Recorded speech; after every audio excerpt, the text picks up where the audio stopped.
Sasha and Bayley!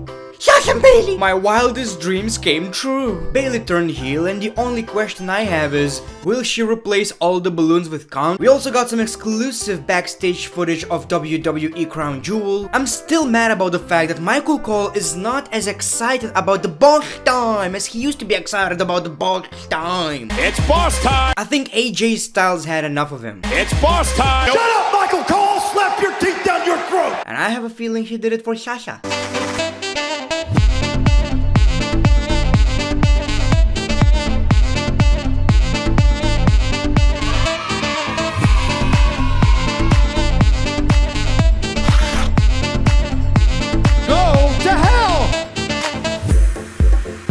Welcome everybody to another episode of Greatness of Raw. Today I'm not doing a video with a camera because I've just been feeling very bad for the last couple of days. I know you missed the forehead, here it is. Still large, still majestic, still beautiful. So don't worry, it's coming back very soon. How do you guys feel about this edition of Monday Night Raw? So Bayley finally turned heel for the first time in her WWE career, probably the biggest babyface in the history of the WWE. She's coming out with some type of balloons, people. She's coming out with balloons, and now she is going to be a heel. How does that work? But I'm interested. I cannot wait to see that. Wouldn't you guys do the same for Sasha? I would do the same darn thing for Sasha. So I respect Bayley. Anyway, so this edition of Monday Night Raw started with a contract signing. Seth Rollins and Braun Strowman were pretty friendly at first, but then they started arguing which one is going to leave Night of Champions with 2 titles. Braun Strowman was about to sign the contract, but then United States Champion AJ Styles comes out to interrupt, with Gallows and Anderson by his side, of course. AJ Styles says that he is the one who deserves a Universal Championship title shot. And I liked it because this segment actually made a lot of sense. AJ Styles pretty much said that all you need to do to get a championship opportunity nowadays is to look at the title. And you guys seen in the previous weeks, Braun Strowman looked at the championship like it's the most tasty ice cream in the world. Probably strawberry. And it actually makes a lot of sense, like what Braun Strowman did to deserve the championship opportunity. Absolutely nothing. It's so easy to book a number 1 contenders match, so it's kinda shocking in a way that they were too lazy to do that. He had to look at the championship. And he also said that Gallows and Anderson are the ones who deserve tag team title shots. And if they don't get what they want, no one will get what they want. We got a brawl, but Rollins and Strowman get the upper hand and clear the ring as we go to commercial. Guess what this segment led to?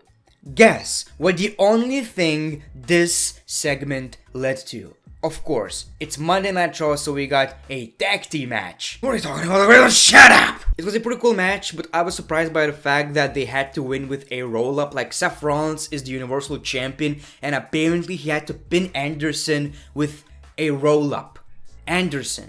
Carl Anderson.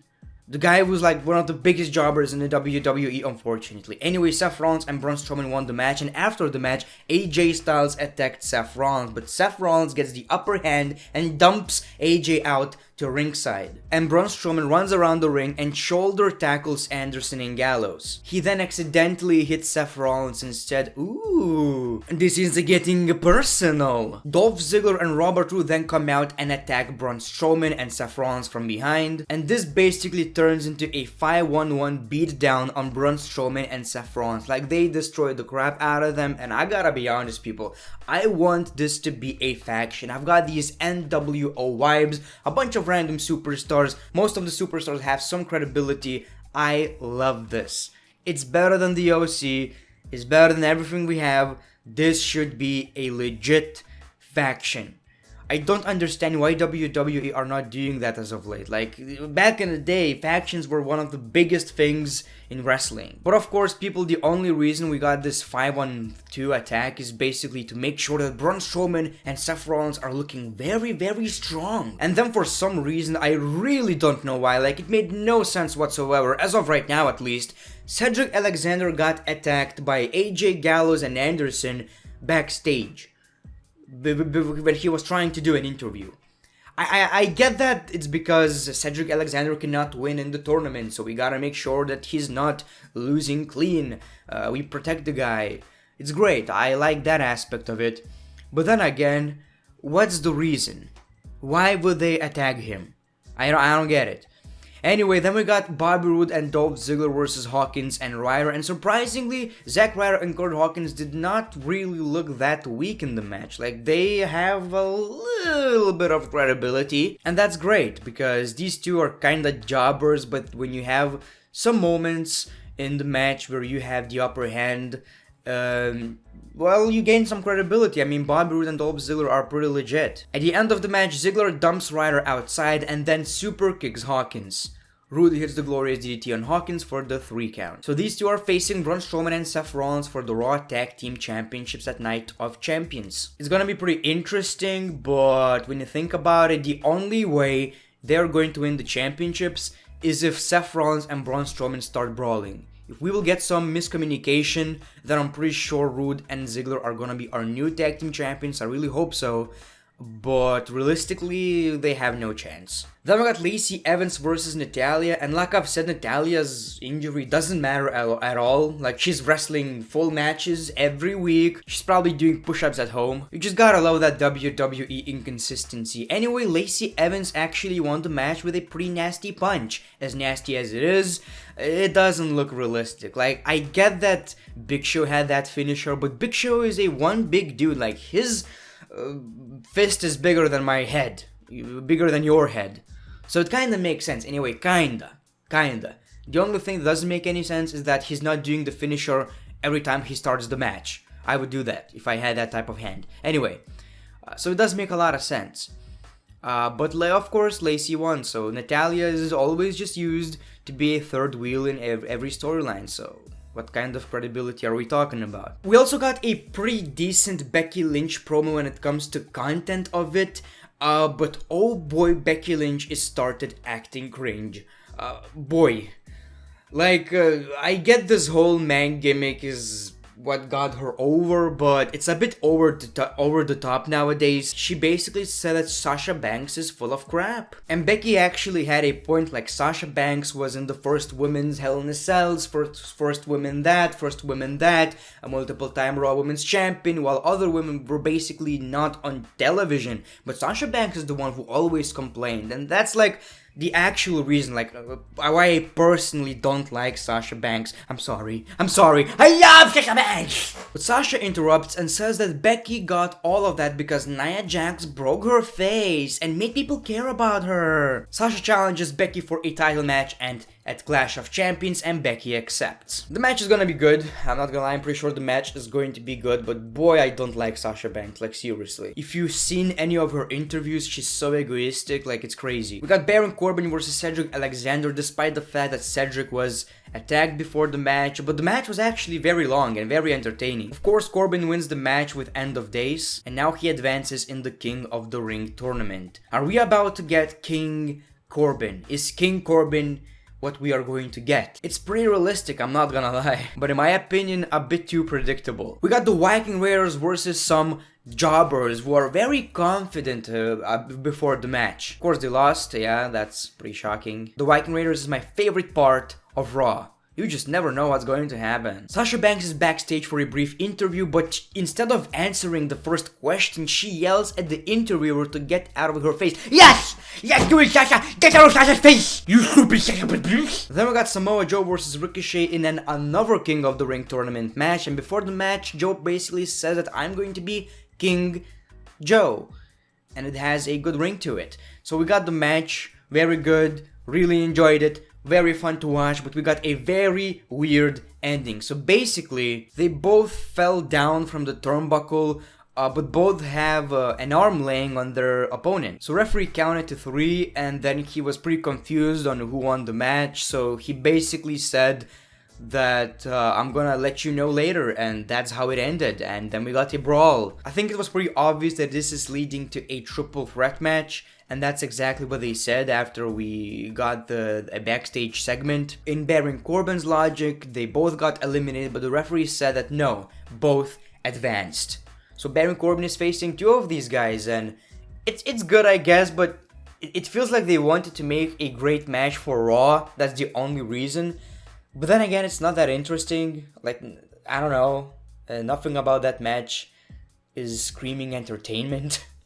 Braun Strowman approaches Seth Rollins backstage and mentions that Stone Cold Steve Austin will be moderating their contract signing next week. If Stone Cold Steve Austin is gonna attempt something, he's gonna get these hands. Or something like that, like Braun is strong, I'm Braun and I'm very strong. Seth said that Braun should not be worried about Stone Cold Steve Austin. Like, Raw is happening in the Madison Square Garden, so that's the only reason why Stone Cold Steve Austin is actually returning. But I cannot wait. Like, hopefully we'll get some stunners. I want them stunners. I want them goddamn stunners. We got the newest Bray Wyatt's Firefly Funhouse, and my favorite part was him feeding, I think, Vince McMahon with money. And he basically hinted at a Hell in a Cell match, hopefully against Braun Strowman or Seth Rollins for the Universal Championship. The only issue I have with this match, I don't see WWE giving the championship to Bray Wyatt from Braun Strowman or Seth Rollins. I just don't see that. Seth Rollins is gonna overcome the monster again. I'm pretty sure about that, people. It's kinda worrying, I'm not gonna lie. Rey Mysterio says that he's not going to retire yet and he's doing it for his son,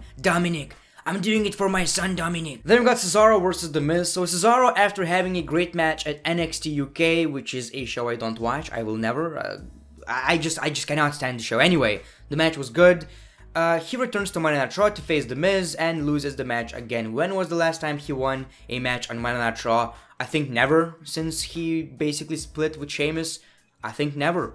So he loses the match with a skull-crushing finale out of nowhere for the 3 count.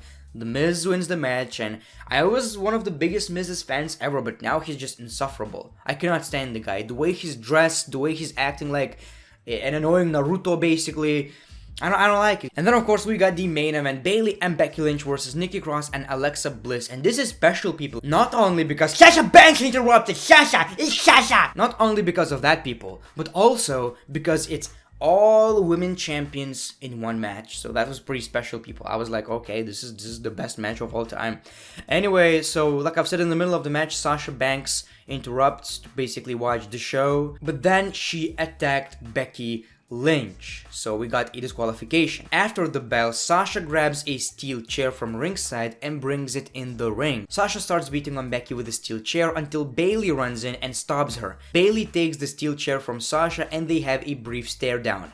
Bayley smiles. Will you smile at Sasha Banks? I will smile at Sasha Banks. And then she hits Becky Lynch with the steel chair as well. So Bayley is a heel right now. Raw goes off air, and we are getting Bayley and Sasha. They are going to be a team again, except they are going to be heels now. I don't mind it. I mean, Bayley as a champion was pretty boring and people were not really behind her that much. I don't know why, but she kind of lost all the credibility even as a champion. So now we have something different. And I legitimately cannot stand Sasha Banks. And maybe you will say that she's doing a great job as a heel. Well, she's not doing the worst job. She's pretty decent. But I just cannot stand her personally. The way she's treating fans and stuff, I just say a big no to that. So this edition of Monday Night Raw was not the best, but at least there's something to talk about. Like, this is a pretty big moment. So let me know in the comments below, how do you feel about this edition of Monday Night Raw? I will bring back camera in like a couple of days. I'm very busy right now and I just don't really feel that good. So just picking up the microphone and talking is the best thing I could do at this point. It's the most simple thing I could do.